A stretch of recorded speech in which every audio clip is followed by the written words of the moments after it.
Before the roar of the Colosseum, before the names of emperors echoed across marble halls, there were whispers, whispers of a brotherhood, a forbidden order.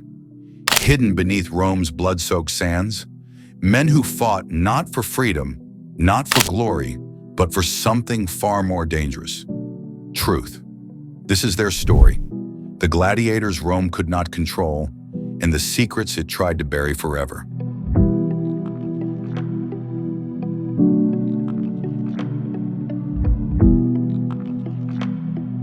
The Roman Empire adored its games. The blood of men spilled for the laughter of nobles.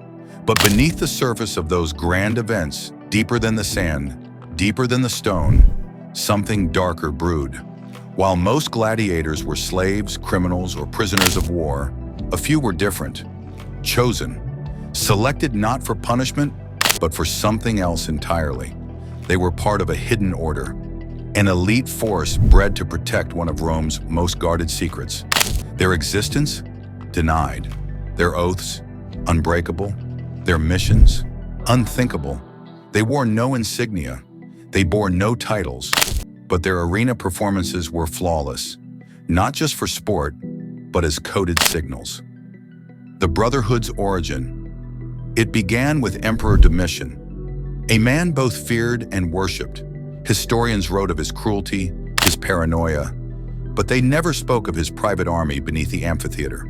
According to a hidden scroll uncovered in 1892 beneath Verona's arena, long ignored by academia, Domitian founded an underground brotherhood of fighters to protect what he called the Pillars of Rome. These weren't physical columns. They were secrets, bloodlines, truths that, if revealed, could unravel the empire's divine image. This brotherhood was tasked with assassination, espionage, and deception. Their cover, gladiators. By day, they thrilled the crowds. By night, they served the empire's invisible will. Their rituals were brutal. Initiates were blindfolded, shackled, and led beneath the arena to chambers where no sunlight reached. There, they were stripped of name, origin, and identity.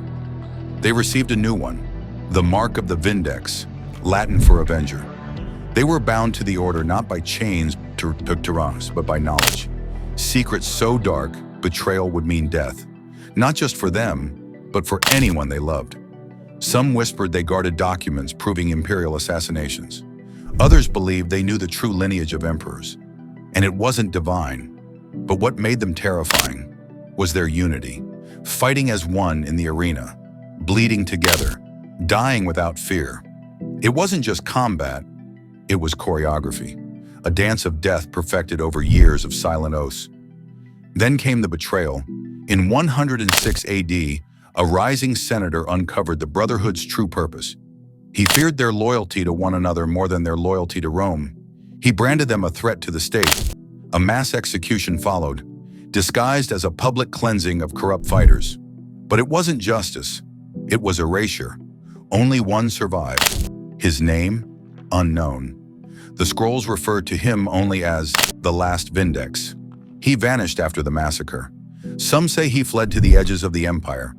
Others believe he returned to the Colosseum in disguise, entering the arena one final time, not to fight for Rome, but to bury its lies in blood. Centuries passed. The Colosseum crumbled.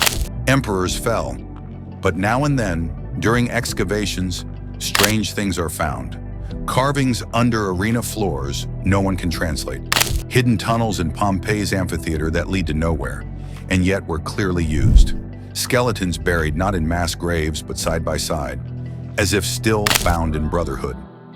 In Verona's lesser-known arena, one stone bears a scratched symbol, two crossed gladii over a serpent's eye.